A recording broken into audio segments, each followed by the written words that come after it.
First day ఎంత hot గా మొదలైందో ఆఖరి రోజు కూడా అంతే వేడి కంటిన్యూ చేసింది తెలంగాణ బడ్జెట్ సెషన్.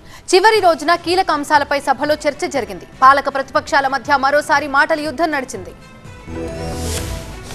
ఆఖరి రోజున అందరి అంచనాల్ని మించి రక్తిగట్టింది తెలంగాణ అసెంబ్లీ. కీలక అంశాలపై సభలో హాట్ డిబేట్ జరిగింది. సివిల్ కోర్టుల సవరణ మొదలు ధరణి దాకా పాలక ప్రతిపక్షాల మధ్య నాన్ స్టాప్ మాటల యుద్ధం నడిచింది. గత ప్రభుత్వంపై విమర్శల్ని గుప్పించారు సీఎం రేవంత్ రెడ్డి.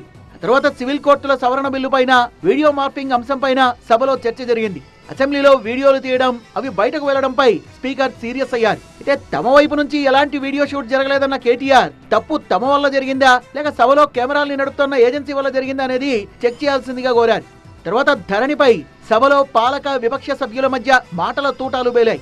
ఎవరితోనూ చర్చించకుండా గత ప్రభుత్వం తీసుకొచ్చిన ధరణి పోర్టల్ను రద్దు చేసి కొత్తగా మరో చట్టాన్ని తీసుకొస్తామని చెప్పారు మంత్రి పొంగులేటి.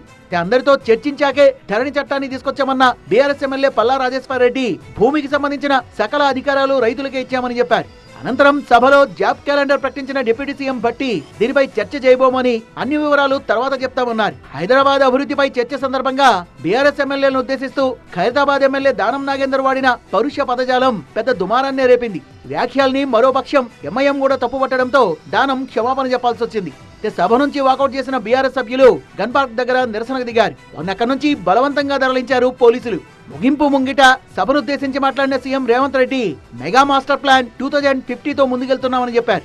ఈ 3 నగరాల తర్వాత వచ్చేదే 4th సిటీ. ముచ్చర్లలో బేగర్ కంచెలో 4th సిటీ వస్తుంది. That is called future city of Hyderabad.